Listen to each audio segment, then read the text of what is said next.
Assalamualaikum warahmatullahi wabarakatuh. Salam sejahtera untuk kita semuanya. Perkenalkan, nama saya Alfa Nora Fauzia. Saya dari kelas 2025C dengan NIM 25040564202. Saya dari Prodi Sosiologi, Fakultas Ilmu Sosial dan Ilmu Politik. Di video kali ini, saya akan sedikit mengulas topik kampanye sekaligus menyampaikan laporan hasil kampanye dari video yang telah saya buat sebelumnya. Bahasa Indonesia merupakan bahasa nasional dan bahasa resmi negara Indonesia.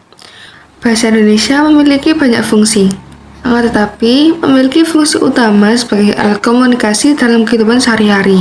Dengan majunya teknologi informasi yang pesat, saat ini, kita bisa berkomunikasi dan berinteraksi melalui jarak jauh, mendapatkan informasi dengan mudah dan cepat, mendapatkan sedikit hiburan, dan lain-lain. Hal ini didukung oleh adanya media komunikasi yang berbeda antara zaman dahulu dan zaman sekarang. Karena di zaman dahulu, kita menggunakan surat, telepon koin sebagai alat tukar kabar, dan jika berada pada jarak yang jauh. Kita juga menggunakan radio, surat kabar untuk mendapatkan informasi terkini. Sedangkan di zaman sekarang, kita bisa menggunakan gawai sebagai alat komunikasi dan media untuk mencari informasi.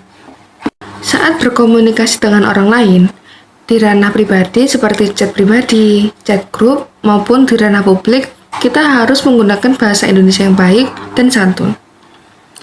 Banyak masyarakat yang masih menggunakan bahasa yang kurang santun saat mengirimkan pesan maupun memberi komentar pada orang lain. Hal itu biasanya terjadi karena adanya orang-orang yang tidak cocok dengan pendapat seseorang atau kurang suka dengan yang kita bagikan di media sosial. Di media sosial, kita juga harus santun dan bijak dalam memilih kata-kata sebelum memberi komentar pada orang lain. Seperti tidak membanjiri kolom komentar menggunakan bahasa yang tidak baik, menggunakan kata-kata kasar, umpatan, ujaran kebencian, sarkasme, hingga melakukan tindakan perundungan secara verbal. Jika kita memberi komentar tanpa memikirkannya terlebih dahulu, akan menyebabkan pembuat menjadi sakit hati, tersinggung, kesal, menurunnya kesehatan mental, dan lainnya. Tujuan saya melakukan kampanye mengenai pentingnya menggunakan bahasa Indonesia dengan santun, yaitu 1. Menumbuhkan kesadaran berbahasa yang baik dan benar.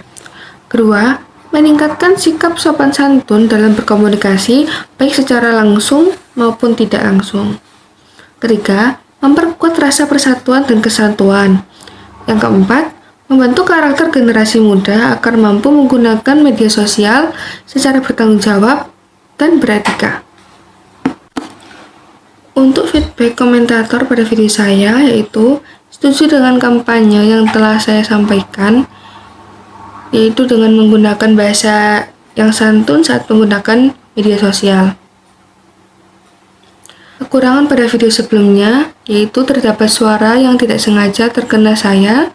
Kemudian saya sedikit cepat dalam menyampaikan. Menurut saya, video kampanye yang telah saya sampaikan cukup berhasil karena saya mengirimkan di salah satu media sosial yang cukup populer dan banyak digunakan, yaitu aplikasi TikTok.